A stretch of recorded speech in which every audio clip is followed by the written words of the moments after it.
Bom dia para você que acompanha os nossos vídeos, como você está? Hoje é sábado, dia do Senhor. Eu quero fazer uma série de 3 vídeos. Nós vamos falar um pouquinho sobre uma das maiores profecias da Bíblia. Se você tivesse a oportunidade de receber aí um livro contando para exatamente o que vai acontecer no futuro, você gostaria de saber? Daniel recebeu uma mensagem de um anjo. E esse anjo chegou para Daniel e orientou a Daniel sobre tudo o que iria acontecer num período de 2300 anos. E então chegaríamos num período da história chamado Tempo do Fim, que nós mencionamos na história de ontem. Na primeira parte da história de hoje, eu quero focar somente nessa parte que vocês estão vendo na imagem. Vocês estão vendo que nesse período de 2300 anos, por que 2300 anos? Porque 2300 tardes e manhãs é a mesma expressão que nós encontramos lá no primeiro capítulo da Bíblia. Houve tarde e manhã no primeiro dia. Essa expressão tarde e manhã significa um dia completo de 24 horas. E usando o método de interpretação historicista, que interpreta que um dia em profecia se equivale a um ano, então nós temos 2300 anos. E esses 2300 anos, eles se dividem na profecia do capítulo 9 de Daniel. E ele se divide também em um período de 70 semanas. Essas primeiras 70 semanas, Deus estava dando para o povo de Israel uma oportunidade para se reconciliar com Ele.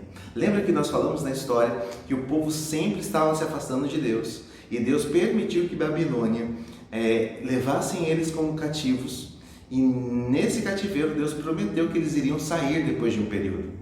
Então, na primeira parte da profecia das 70 semanas, você tem uma divisão de 7 semanas.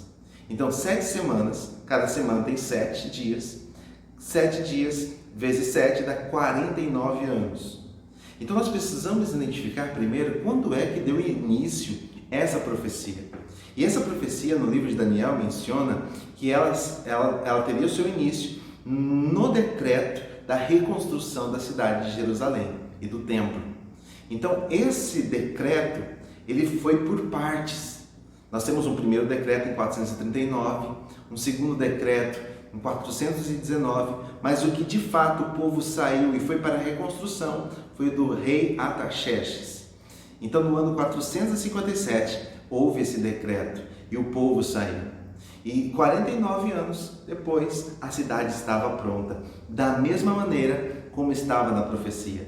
Só que depois dessas 7 semanas, nós temos mais 62 semanas. E depois, ao final de 62 semanas, no versículo 27 do capítulo 9, diz: com muitos ele fará uma aliança que durará uma semana. No meio da semana, ele dará fim ao sacrifício e à oferta.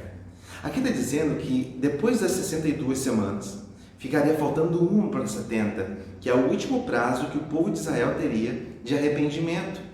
Lembra que Deus deu essa oportunidade para o povo de Israel de ser representantes dele, para levar a mensagem do Evangelho a todas as nações. E Deus deu 70 semanas para que o povo se arrependesse. Faltando uma semana, o Messias, ou seja, o ungido, iria vir. E de fato, se você faz o cálculo, depois de 62 semanas, dá exatamente no ano 27 da nossa era. E no ano 27, sabe o que aconteceu? Foi o batismo de Cristo Jesus. Cristo Jesus se batizou e ali marcou exatamente o momento em que começou o seu ministério. Jesus então pregou por 3 anos, aproximadamente 3 anos e meio, e depois ele deu a vida por cada um de nós.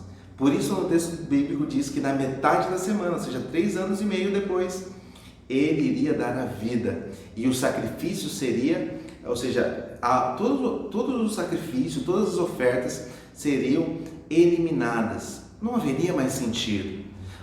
Antigamente eles matavam um cordeirinho para perdão dos seus pecados. E assim existiam várias leis que eram simbólicas, que apontavam a Cristo Jesus. Só que quando Cristo Jesus foi estendido na cruz do Calvário, ele pagou o preço e ele trouxe consigo todos os mandamentos que apontavam para ele. Os mandamentos, por isso que hoje você não mata o cordeirinho, porque agora Cristo Jesus já morreu por você. O cordeirinho apontava a Cristo. Todas as leis que apontavam a Cristo foram cumpridas na cruz. Então, depois da cruz, o povo de Israel ainda teve mais 3 anos e meio de oportunidade. No ano 34 da nossa era, Estevão pregou, anunciou as boas novas, apelou e foi o último chamado do Espírito Santo para o povo de Israel. E no ano 34, quando Estevão estava pregando e falando, vocês mataram Cristo, vocês crucificaram Ele, se arrependam, o povo criou ódio, criou raiva de Estevão.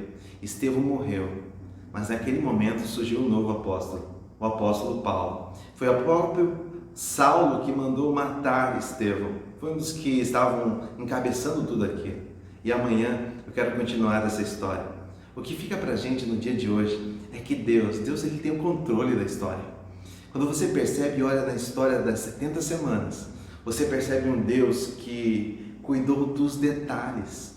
A palavra de Deus, ela é um livro diferente. Você pode confiar na palavra de Deus, as profecias se cumpriram com exatidão. E que você hoje possa ter um dia feliz, na certeza de que Deus está controlando a sua vida. E que você pode confiar na palavra dele, pois a palavra dele, ela se cumpre. Deus ele não está atrasado, nem um segundo, e ele nem está adiantado. Deus tem um momento certo de atuar. Confie nesse Deus, o teu milagre, a tua bênção está chegando. Mas você precisa entender que Deus tem o seu momento certo. Que Deus te abençoe. Tenha um bom dia.